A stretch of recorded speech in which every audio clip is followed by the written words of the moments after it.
O mesmo texto que a gente leu, o irmão teve lendo na leitura devocional, é 2 Samuel, capítulo 21, versículo 15, duravante ao verso de número 22.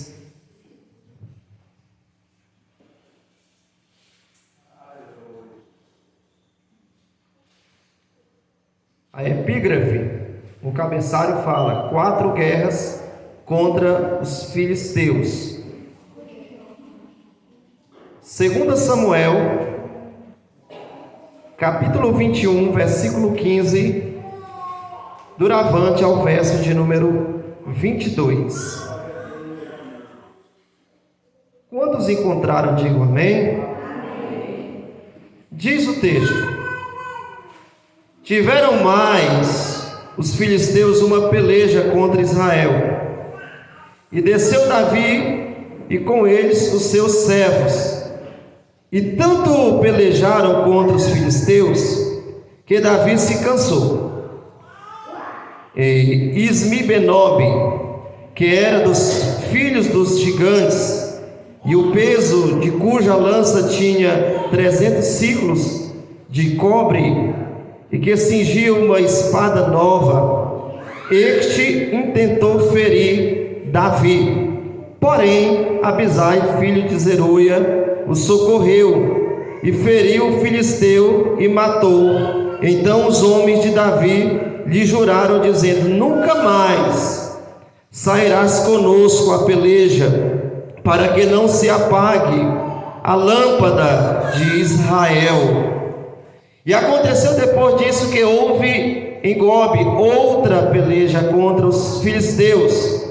Então Sibicai, o Uzatita, feriu a Asaf, que era um dos filhos dos gigantes. E houve mais outra peleja contra os filisteus em Gobe. E Elana, filho de Jaré-Oregim, o Belemita, feriu Golias, o geteu, de cuja lança era a hoste como o eixo de um tecelão.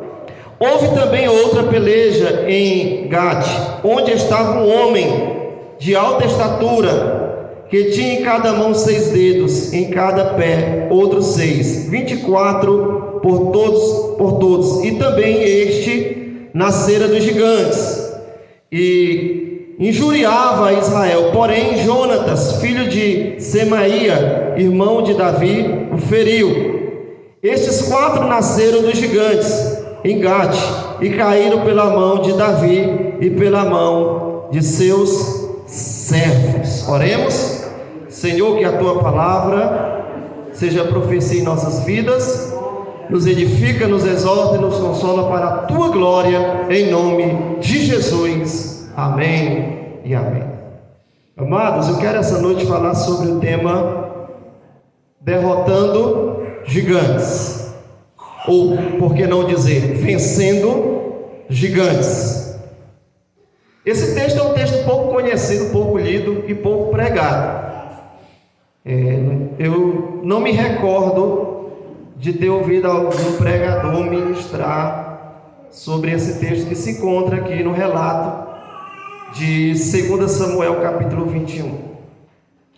A título de introdução, precisamos entender que o livro de 2 Samuel, ele faz parte dos livros que nós classificamos na teologia de livros históricos. Os livros históricos, eles são compostos por narrativas, por relatos, em que nós iremos então entender o que aconteceu na história dos filhos de Israel. E quando nós olhamos para o livro de 2 Samuel, assim como o livro de 1 Samuel, iremos entender que o livro de Samuel fala de um tempo na história de Israel, em que os filhos de Israel estavam vivendo o período da monarquia. O período dos juízes cessa com Samuel, que foi o último juiz. E após Deus levantar o primeiro rei de Israel, que foi Saul, começa então o período da monarquia. Período agora esse em que os filhos de Israel estavam sendo governados por homens que Deus permitiu que se tornassem reis. O próprio Deus escolheu Davi como sucessor de Saul para reinar sobre Israel. Esse período da monarquia, ele é um período marcado por muitas guerras. Capítulo 21 fala sobre isso. Então esse período histórico na história de Israel fala de um período de guerras, em que Israel está tendo conquistas militares, o povo está avançando, o povo está conquistando terras. E diante dessa verdade, nós olhamos para o texto e nós nos deparamos com mais uma dessas guerras. Os filisteus, que eram arquirrivais de Israel. Os filisteus eram inimigos declarados do povo de Deus. Havia uma rivalidade entre os filisteus e Israel. E conforme nós podemos perceber no verso de número 15, o texto diz: tiveram mais os filisteus uma peleja contra Israel, e desceu Davi com eles e os seus servos. Essa peleja, conforme nós podemos perceber na parte B do verso 15, foi uma peleja que durou muito tempo. Por isso o verso 15 diz: tanto pelejaram contra os filisteus que Davi cansou. O que é que traz fadiga? O que é que traz cansaço?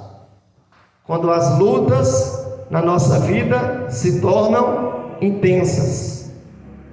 O que te cansa não é algo que você passa e acontece hoje e daqui 2 dias acaba. Mas o que te cansa é aquilo que está relacionado ao teu dia a dia, ao teu cotidiano, que vai cansando aos poucos. Nessa batalha em que os filhos de Israel estão lutando, Davi, à altura do campeonato, já havia sido aclamado como rei, reconhecido como rei de todo Israel. Davi faz questão de descer, de pelejar contra os inimigos, de subir, aliás, com o seu exército para lutar. Mas a Bíblia diz que Davi cansou. Davi já não era mais aquele menino cheio de vigor, cheio de energia, cheio de força. Davi já tinha alcançado uma certa faixa etária de idade. Apesar de Davi já ter obtido muitas experiências no campo de batalha, Davi já não tinha o mesmo vigor. A peleja está intensa, e o texto diz que Davi cansou. E o que me chama a atenção é que neste exato momento em que Davi está cansado, Esbi-Benob, que era um dos filhos dos gigantes, que estava preparado para a batalha, diz o texto no verso 16, e o peso cuja lança tinha era de 300 ciclos de cobre, equivalente a 5 quilos, que cingia uma espada nova. Este intentou ferir Davi. Note que o inimigo vai para cima de Davi quando Davi está cansado. Esbi-Benob, ele era um dos filhos dos gigantes. Ele fazia parte de um grupo de gigantes chamados de Anaquins.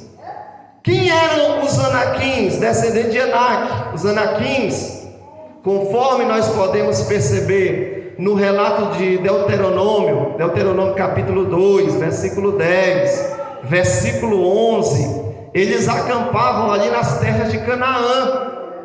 E quando nós lemos o relato de Josué, no livro de Josué, se você puder anotar, Josué, capítulo de número 11, versículo 21, versículo 22, quando Josué está conquistando as terras, esses gigantes, eles são expulsos de Canaã, e eles vão morar na terra dos filisteus, nas cidades em que os filisteus habitavam, a cidade de Gate, e a cidade de Asdod e outras cidades que os filisteus moravam. Então agora esses gigantes saem do território e vão para a cidade dos filisteus. Nós podemos entender que há uma aliança entre os Anaquins e os filisteus. Inclusive o próprio Golias era um filisteu. Há uma conspiração contra o povo de Israel, contra o povo de Deus, nessa peleja, e quando Davi está cansado, nós podemos nos deparar aqui com esse gigante, cujo texto identifica como Esbi-Benob, que significa a esperança de Nob no hebraico, ou ele habita em Nob. Ele era um dos filhos dos gigantes, está preparado para a peleja. Ele está usando uma lança que pesava cerca de 5 quilos de bronze. Ele está usando uma espada nova, e ele vai para cima de Davi com tudo. Aonde eu quero chegar com isso? Eu quero dizer para você que Satanás, o adversário, o acusador, ele é oportunista. O inimigo das nossas almas, ele é oportunista. Ele não vai para cima de você quando você está em toda polpa, quando você está bem, quando você está orando, quando você está se sentindo bem. Quando você está com todo o vigor espiritual, o adversário está ao derredor estudando você. Ele está olhando para a sua vida, ele está analisando os pontos fracos, ele está observando o momento certo de atacar. E note que quando Davi está cansado, esse gigante, ele vai para cima de Davi, e o intuito dele é ferir Davi.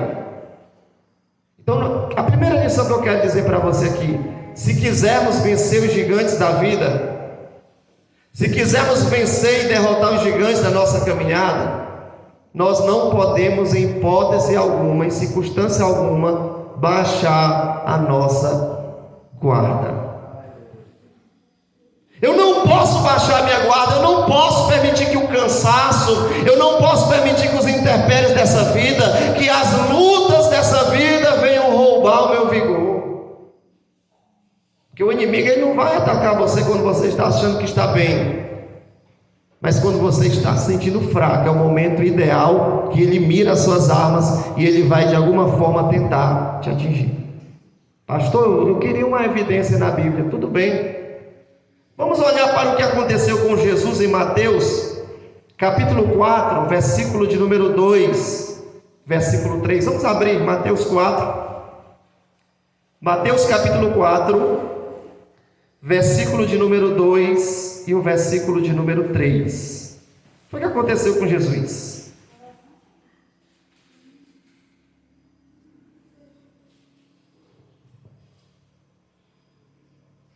Diz assim: e tendo jejuado 40 dias e 40 noites, depois teve fome.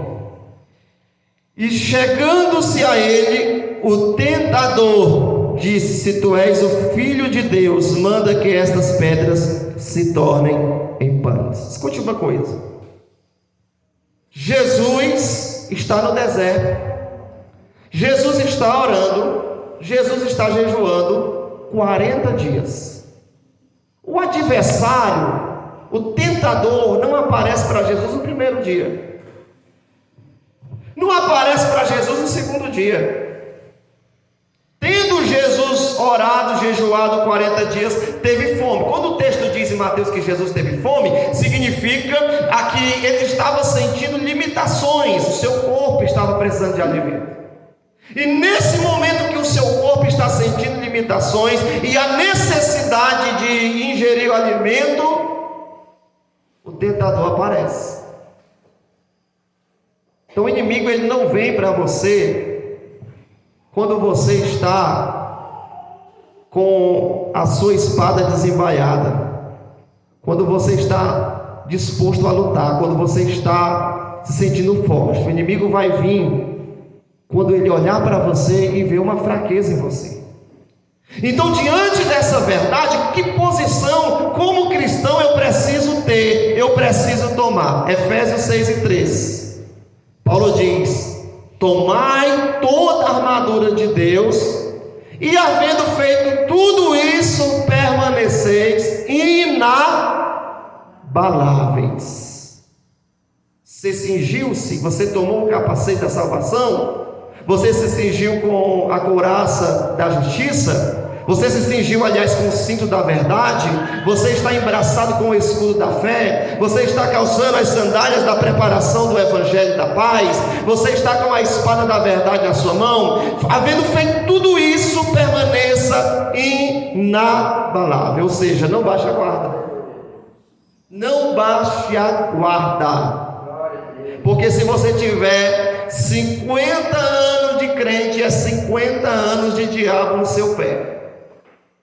Diabo não respeita tempo de crente, diabo não respeita título, se é pastor, se é cantor, se é missionário, se é reverendo, se é irmão. Ele é um ser estrategista, oportunista. Observe que é no momento que Davi está fraco, nessa batalha, nesta peleja, que esse gigante chamado Esbi-Benob, ele que é um dos filhos dos gigantes, ele se levanta, ele está cingido com uma arma nova, e este intentou para ferir Davi. Mas olha o que diz o verso 17: porém Abisai, filho de Zeruia, o socorreu e feriu o filisteu e o matou. Olha o que a Bíblia diz. Quem era Abisai?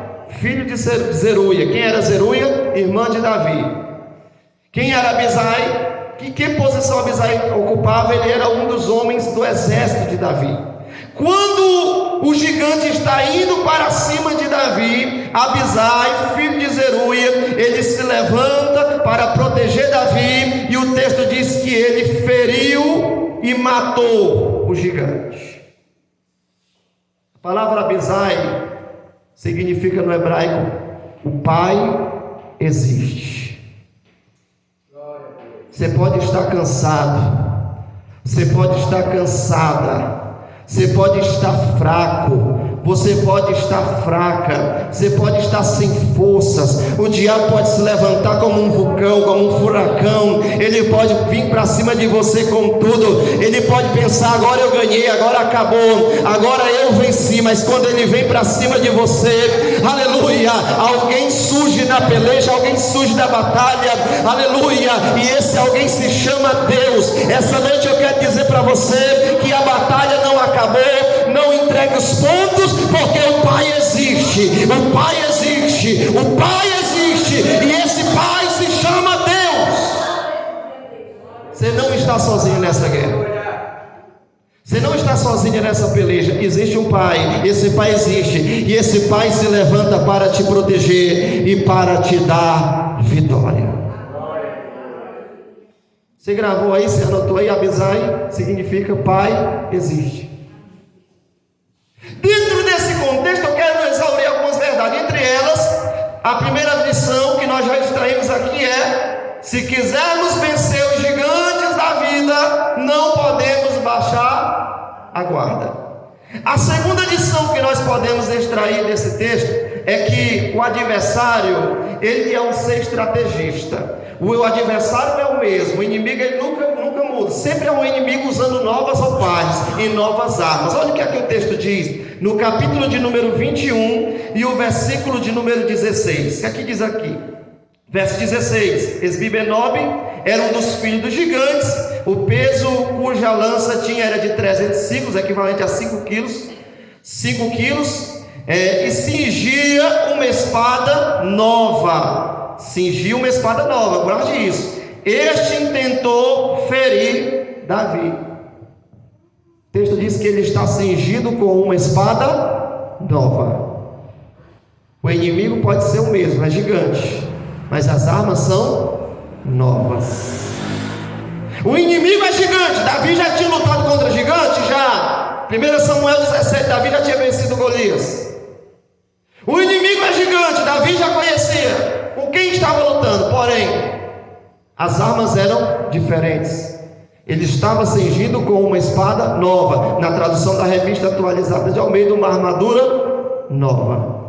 Na tradução da revista corrigida de Almeida, uma espada nova. O inimigo sempre vem com uma arma diferente, com uma estratégia diferente, com um plano diferente para tentar atingir o povo de Deus. Olha para a vida de Jesus, o que aconteceu com Jesus. Primeiro ele apareceu pessoalmente para Jesus no deserto. Tete a tete, cara a cara, o tentador apareceu para Jesus no deserto. Jesus venceu o tentador no deserto, o tentador sumiu por um tempo, depois ele veio de novo, usando a multidão, para tentar fazer de Jesus rei. A Bíblia diz lá no Evangelho de João capítulo 6, agora me falha a memória o versículo, se não me falha a memória o verso 15, sabendo Jesus que a multidão queria aclamá-lo como rei, retirou-se para o monte. Ou seja, primeiro ele se manifestou a Jesus para tentar Jesus no deserto, depois se manifestou através da multidão para tentar tirar o foco de Jesus da cruz e colocar Jesus no trono. Depois usou os próprios discípulos, usou Judas, que traiu Jesus, usou Pedro, que tentou de alguma forma também proteger Jesus, dizendo: olha, Senhor, eu não vou permitir com que tu seja entregue nas mãos dos homens. E Jesus: olha para trás de mim, Satanás, porque tu és pedra de tropeço. Ou seja, Satanás estava usando armas diferentes para tentar tirar Jesus do foco que era a cruz. Ou seja, o adversário é o mesmo, mas as estratégias são novas, são diferentes. O inimigo vai te tentar bem aqui em uma área da tua vida. Ele vê que você não está caindo, ele vê que você está vencendo, ele vê que você está resistindo, ele vai estudar, eu vou pegar ele agora nessa estratégia, eu vou usar uma nova arma, eu vou usar uma nova estratégia para pegar ele ou para pegar ela. Essas armas às vezes não são armas literais como uma espada, mas essas armas às vezes elas vêm travestidas de sentimentos, às vezes sentimentos que ele lança no coração da pessoa, como ódio, como inveja. Sentimentos que ele lança são armas para tentar paralisar você, para tentar ferir você. Mas em nome de Jesus, essa noite eu quero declarar sobre a tua vida o que está escrito em Isaías 54, versículo 17, que diz: toda ferramenta preparada contra ti não prosperará, e toda língua que se levantar em juízo contra ti, tu as julgarás ou condenarás, porque essa é a herança dos servos do Senhor. Ele vai se levantar, ele vai usar novas estratégias, ele pode usar novas armas, mas em nome de Jesus, nenhum mal te atingirá, porque você está debaixo da mão do Deus Todo-Poderoso, o Deus que vela pela tua vida, o Deus que tem propósito na tua vida. Mas esteja atento às armas, às estratégias que o adversário usa. A Bíblia diz que esse inimigo, esse adversário, após ele ter sido morto por um dos homens de Davi, chamado Abisai, filho de Zeruia, agora Davi ele sofre uma espécie de repreensão. O que diz o verso 17? Os homens de Davi ali chegaram ao seguinte consenso: Davi nunca mais subirá conosco a peleja. O que diz o verso 17 da sua Bíblia? Diz assim: porém, os homens de Davi lhe juraram, dizendo: nunca mais sairás conosco a peleja, para que não apagues a lâmpada de Israel, né? A lâmpada de Israel aqui é uma metáfora, porque Davi havia sido um bom rei. Davi, no tempo do reinado de Davi, a nação estava vivendo um tempo de prosperidade. Então Davi era a esperança de Israel, até porque o Messias, ele vinha através da linhagem de Davi.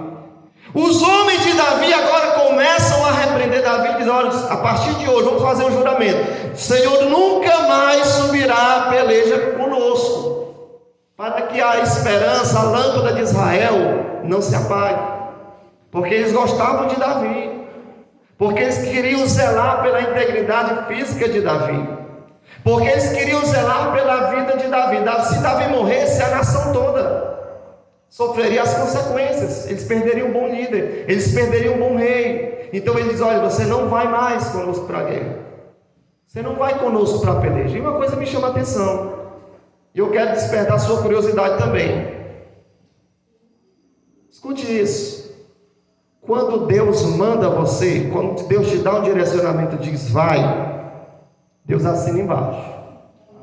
Nós podemos ver isso quando Davi ainda era um menino. Lá em 1 Samuel capítulo 17, Deus preparou o cenário, Deus preparou tudo, e Deus queria usar a vida de Davi para vencer Golias. 1 Samuel 17. Quem conhece a história da derrota do gigante Golias?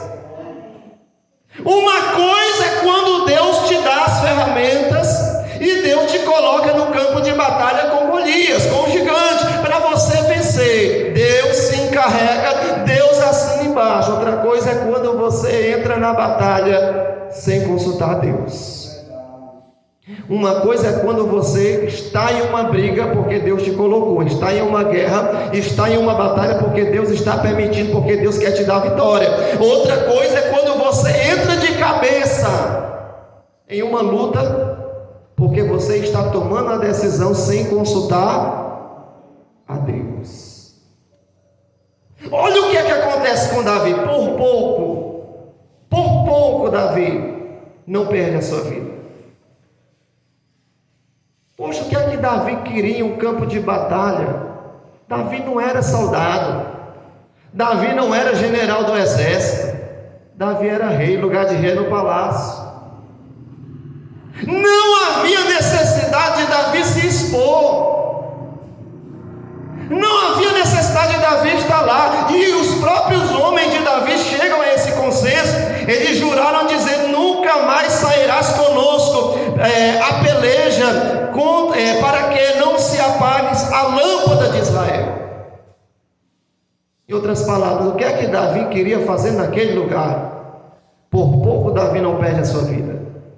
Ou seja, não entre aonde Deus não te mandou. Não vá aonde Deus não te mandou. Não entre aonde Deus não está te chamando. Há situações que acontecem na nossa vida porque você não procurou, porque você não pediu. Deus está permitindo essa situação para te lapidar. Mas há situações na nossa vida que nós procuramos. E quem procura, acha. Então tome cuidado quando você for tomar uma decisão, para você não comprar uma briga que não é sua, ou para você não agir sem a direção de Deus. Olha para a vida de Gideão. Deus fala com Gideão lá no livro de Juízes, dizendo: Gideão, olha, eu estou te dando esse povo nas tuas mãos, eu sou contigo, vai, homem valoroso. O que é que Gideão faz?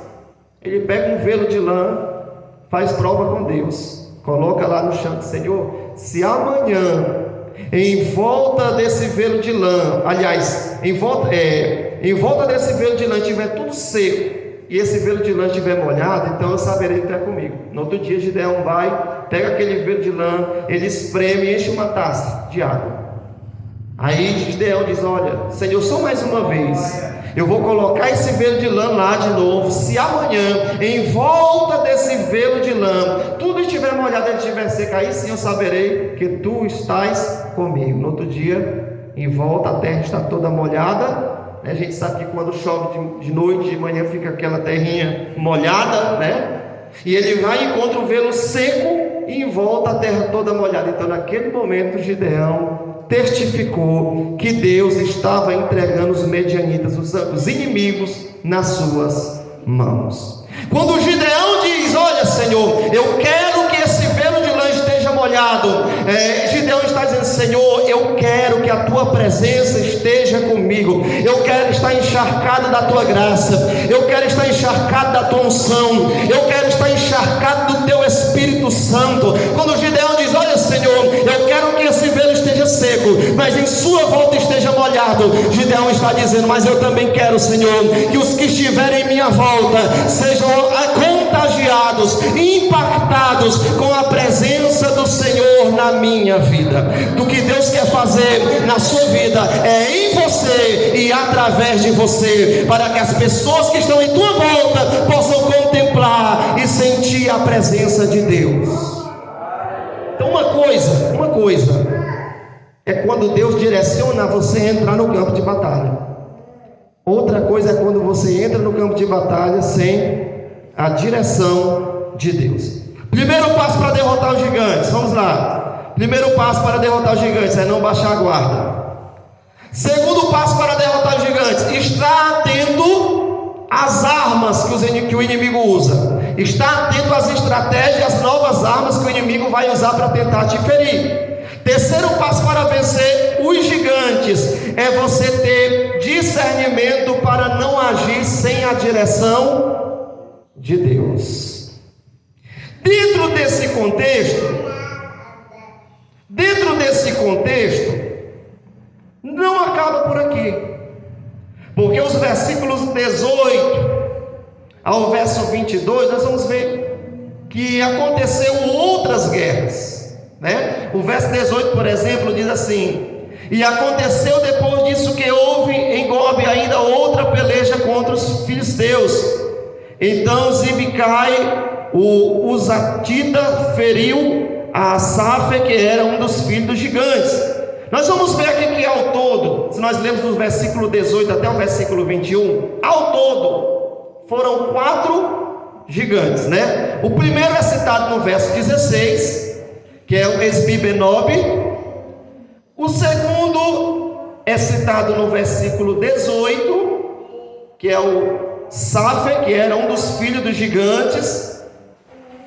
O terceiro é citado no versículo de número 19, que diz assim: houve mais outra peleja contra os filisteus em Gobe, e Elcana, filho de Jari-Origen, o belemita, feriu a Golias, o geteu, cuja lança era hoste como o eixo de um tecelão. No verso 20 nós vamos ver o quarto gigante, que não é identificado pelo nome, diz apenas que ele era um homem de alta estatura e que tinha em cada uma das suas mãos 6 dedos, cada um dos seus pés 6 dedos, 24 dedos ao todo, né? Era um homem de alta estatura. Então, ao todo aqui, nós vamos ver que foram 4 guerras contra 4 gigantes. 4 gigantes, grave isso. 4 guerras contra 4 gigantes. Eu quero aqui esclarecer uma dúvida que pode ficar um ponto de interrogação aqui na cabeça de algum dos irmãos,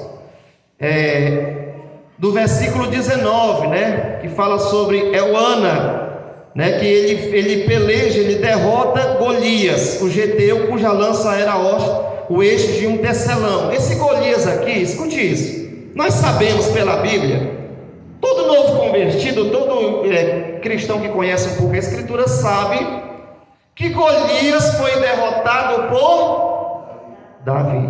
Onde é que está isso, pastor? 1 Samuel, capítulo 17. Se eu ler o verso 19, parece que a Bíblia está se porque esse homem chamado Elcana, ele está lutando contra Golias, o geteu, cujo peso da lança é o peso de um tecelão. Então parece que quem está derrotando Golias não é Davi, é Elcana, né? Pastor, agora eu confundi ou foi tudo? Vamos lá. Há três formas de entendermos esse versículo 19. Há 3 interpretações. Eu vou dizer a que eu acredito. A primeira interpretação desse texto é que esse nome aqui chamado Elcana era um homem, era um dos nomes de Davi. Elcana era um dos nomes de Davi. Assim como Salomão, seu filho, quando nasceu, lá em 2 Samuel, no mesmo livro, 2 Samuel capítulo 12, versículo 24 e 25, recebeu o nome de Gedidias, né? Então Salomão era chamado de Salomão, mas também era chamado de Gedidias. Abra comigo a sua Bíblia, vamos aqui conferir. 2 Samuel capítulo 12, versículo 24 e 25, vamos ler. A gente está aqui para aprender, então vamos ler o que diz 2 Samuel capítulo 12, versículo 24 e 25. Glória a Deus. Amém, irmãos? Amém. Que diz o texto? Então consolou Davi Davi a Betseba, sua mulher, e entrou a ela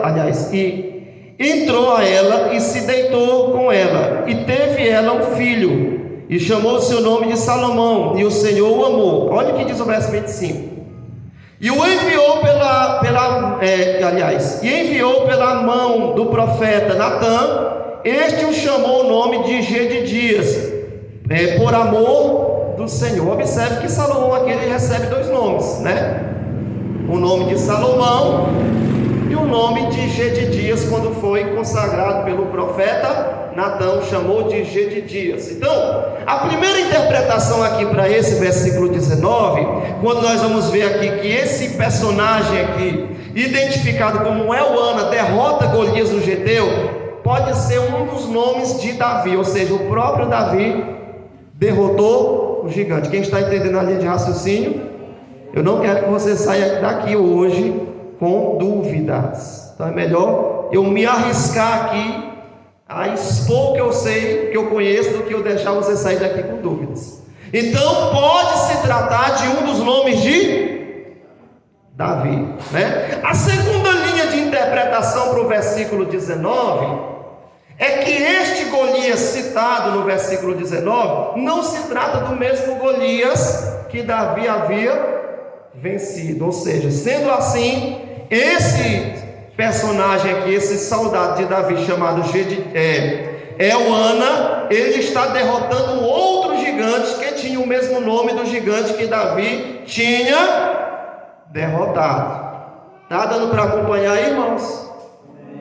A terceira interpretação, que também não é descartada, é que o copista, que é o escriba, responsável por escrever o texto hebraico, ele cometeu um pequeno erro gráfico.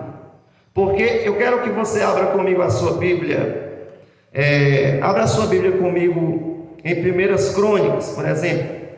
1 Crônicas capítulo 20 e o versículo de número 5. Vamos ler o que diz o texto. 1 Crônicas capítulo 20 e o versículo 5.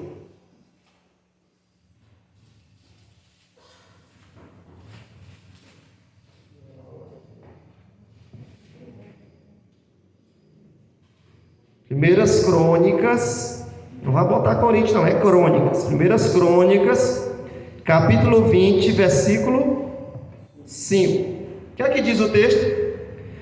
E tornou a haver guerra com os filisteus. Olha o nome que aparece. Elana, filho de Jair, feriu a Lemi, irmão de Golias, né? Então o nome do gigante aqui não é Golias, o nome do gigante aqui é Lami, irmão de Golias. Então o que é que pode acontecer aqui no versículo 19? Pode ter acontecido aqui um erro gráfico, né, do copista que estava escrevendo o texto. Ele, no lugar de colocar o nome Lami, colocou o nome Golias. Na verdade, o gigante que foi morto por Elana era Lami, irmão de Golias. Então a Bíblia não se contradiz. Nós é que podemos ter alguma dificuldade para interpretar o texto sagrado. Ah, pastor, mas quer dizer que houve um erro gráfico? Pode acontecer um erro gráfico, mas isso não altera os fatos. Não altera os fatos, não vai tirar o crédito da palavra. E a palavra de Deus, ela continua sendo a palavra de Deus, irmão. Então, fazendo todo esse arrudeio, o que é que eu quero dizer para você? Precisamos entender que as guerras, as lutas na vida do cristão, elas não cessam. Não existe esse negócio de você pegar o microfone e cantar. Agora é só vitória, agora é só vitória, é só vitória. A prova acabou, a luta foi embora, agora é só vitória. Vai. Eles derrotam o gigante, Davi derrota o gigante, Golias. Lá na frente surge outro, Esbi-Benob. Derrota Esbi-Benob, lá na frente surge outro. E outro, ao todo foram 5. Sabe por quê? Porque as lutas na nossa vida são constantes. É uma luta, uma vitória. Você quer vitória? Esteja preparado para lutar. Se você criar um cristianismo, um cristianismo de fábula, quando a luta acontecer, você não vai estar preparado para a batalha. A nossa vida é marcada por lutas. Tem gigante? Tem, mas tem vitória. Maior é o gigante, maior será a queda, maior será a vitória, irmão. Então nós não podemos nos desanimar. Quando Deus permite que você enfrente uma luta, uma situação, um momento de adversidade, é porque Deus está querendo te aprovar, é porque Deus está querendo te abençoar, é porque Deus está preparando para você uma grande vitória. Agora escute uma coisa. Quantos gigantes? No texto aqui são 4. No texto aqui são 4 gigantes, né? Esbi-Benob, citado aqui no verso de número Esbi-Benob, citado no verso 16. O Safé, citado aqui no verso 18. O Golias aqui, que na verdade não se trata aqui de Golias, mas de Lami, que era irmão de Golias. E no versículo de número 21, nós vamos ver aqui que é citado outro gigante, né? Outro gigante, o versículo 20, aliás, há 21 outros gigantes que não é identificado pelo nome. Ele tinha 6 dedos em cada mão, em cada pé, 24 dedos, né? Um homem de alta estatura que oprimia Israel, que foi morto por Jonatas, irmão de Davi, né? Foi morto por Jonatas, correção, capítulo 22, capítulo 21, aliás, versículo de número, Jonatas mesmo, isso, que é muita informação, vamos lá. Jonatas, irmão de Davi. São 4 gigantes no texto, ao todo. Você concorda comigo? Com mais um gigante que Davi venceu no capítulo 17 de 1 Samuel. Matemática, vamos lá. 5 gigantes. 5 gigantes. Quantas pedras Davi se apropriou na primeira batalha? 5 pedras. Aonde, pastor? 1 Samuel, capítulo 17, versículo de número 40. Ele tomou 5 pedras. Para cada gigante, uma arma, uma munição. Quando eu leio 1 Samuel 17, verso 40, quando Davi toma 5 pedras, eu me perguntei por muitas vezes, para que Davi pegou 5 pedras e colocou? Para que ele pegou 5 pedras e colocou com ele assim na sua bolsa? Eu não estou lembrando aqui o nome, alforge. Para quê? Você só tinha uma pedra para derrotar Golias, só foi necessário uma pedra para derrotar Golias.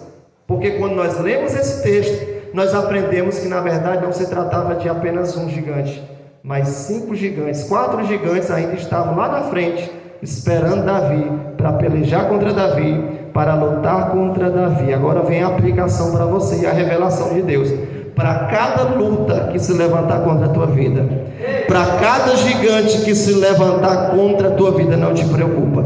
Deus já está munindo você e preparando para você uma munição do céu, para que quando a batalha começar, quando a peleja começar, não é você que vai correr, é o inimigo que vai correr, não é você que vai cair, é o inimigo que vai cair. Deus está te dando munição espiritual, Deus está te capacitando, Deus está munindo você para que você esteja preparado para a batalha.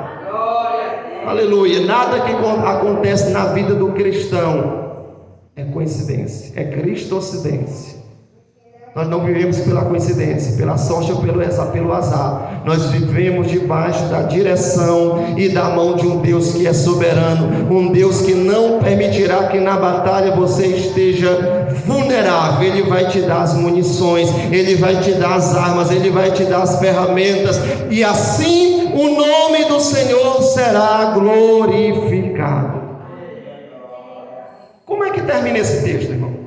Como é que termina o texto? Último versículo 22. Estes 4 nasceram dos gigantes em Gate e caíram pela mão de Davi e pela mão de seus servos. Qual é a intenção do autor aqui, do escritor? Quando diz que eles caíram pelas mãos de Davi, pelas mãos de seus servos. Ninguém consegue vencer as lutas sozinho. O copista, o escritor, o escriba, responsável por escrever esse texto, ele não está dando todo o crédito para Davi. Ele não está dizendo que esses 4 homens foram mortos pela mão de Davi, apenas pelas mãos de Davi. Ele está dizendo que esses 4 gigantes foram derrotados pelas mãos de Davi e pelas mãos dos seus servos. Você quer vencer gigantes? Você quer derrotar gigantes? Você quer estar preparado para vencer as lutas que vão surgir na sua caminhada? Aprenda a ser humilde e aprenda a trabalhar em equipe. Ninguém consegue vencer as lutas sozinho, irmão. Há momento que você precisa de alguém do seu lado, alguém que vai te ajudar em oração, alguém que vai estar intercedendo por você, alguém que vai estar ao seu lado para lutar com você. Davi não estava sozinho, ele tinha servos, e pelas mãos de Davi e pela mão dos seus servos, eles venceram aqueles 4 gigantes. Aleluia. Deus vai levantar pessoas, e Deus já está levantando pessoas nessa congregação. Deus vai levantar pessoas, sabe por quê? Porque sozinho eu não consigo. Sozinho eu não consigo, mas Deus vai levantar e já está levantando aqui nesse lugar uma equipe qualificada, uma equipe capacitada, uma equipe abençoada, uma equipe cheia do Espírito Santo, para juntos vencermos os gigantes que estão lá fora, ganharmos almas para Jesus, e assim o nome do Senhor será glorificado. Você é um desses servos que Deus está levantando nesse lugar, para juntos ganharmos almas para o reino de Deus. Fique de pé em nome de Jesus. Quem entendeu essa palavra, diga amém. Esse texto é um texto um pouco difícil, é um texto um pouco polêmico, mas nós não podemos escolher o que vamos pregar. Pregamos debaixo da direção do Espírito Santo de Deus. E essa noite nós vamos nesse momento adorar o Senhor. Irmãos, pode louvar o Senhor? Quando irmãos louvam o Senhor, nós vamos ministrar uma oração essa noite. Aleluia. Nós vamos nesse momento entrar em oração, e Deus é fiel para derribar os gigantes. Eu não sei que gigante tem se levantado contra a tua vida, eu não sei que provação você está passando, que situação você está enfrentando, mas eu sei que o Deus que capacita, o Deus que dá munições, o Deus que levanta, é o Deus que está aqui nesse lugar, para te capacitar e para te munir com ferramentas, para que os gigantes caiam por terra. Amado Deus e eterno Pai, Senhor meu Deus, nós estamos aqui na tua casa mais uma vez, ó Pai. Nós estamos aqui para glorificar o teu nome, Senhor, porque sabemos, ó Pai, e reconhecemos que somos pequenos, que somos limitados, meu Deus. Senhor, sozinho nós não conseguimos, Pai. Sozinho nós não iremos conseguir, meu Pai. Mas, Senhor, meu Deus, essa noite, assim, meu Deus, como Abisai se levantou para ajudar Davi naquela peleja, Senhor, essa noite eu te peço, meu Pai, em nome de Jesus, que o Senhor, meu Deus, se levante nesse lugar, que o Senhor possa socorrer, meu Pai, aqueles que estão fracos no campo de batalha, que o Senhor possa socorrer, meu Deus, aqueles que estão sem forças para a peleja, Pai. Meu Deus, visita, meu Deus, o coração de cada um dos teus servos essa noite. Visita, meu Deus, aqueles que estão, meu Pai, nesse momento, Senhor, meu Deus, baixaram a guarda, meu Deus, estão sem força para pelejar. Senhor, meu Deus, levanta, meu Deus, a tua mão, meu Pai, e vai repreendendo a fúria do mal, vai repreendendo a fúria do inimigo, Senhor, contra a vida dos teus servos, ó Pai, em nome de Jesus Cristo, Senhor. Meu Deus, nos dá discernimento, Pai, para, meu Deus, não cair mais cilada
Você pode estar cansado, você pode estar sem forças, mas o Deus que está aqui nessa noite é o Deus que dá forças ao cansado, é o Deus que renova as forças daquele que não tem vigor. Então nessa noite seja renovado na presença do Senhor. Então nessa noite receba o renovo espiritual para a tua vida e se prepare para vencer, porque a Bíblia diz que se Deus é por nós, quem será contra nós? Repita comigo essa noite: se Deus é por nós, quem será contra nós?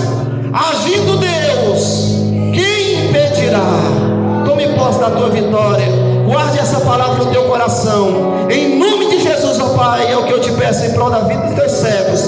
Em nome de Jesus eu te agradeço. Que a graça do Senhor Jesus, o grande amor de Deus e as consolações do Espírito Santo seja convosco hoje e para todo sempre. Amém. E a paz do Senhor Jesus a todos, meus irmãos.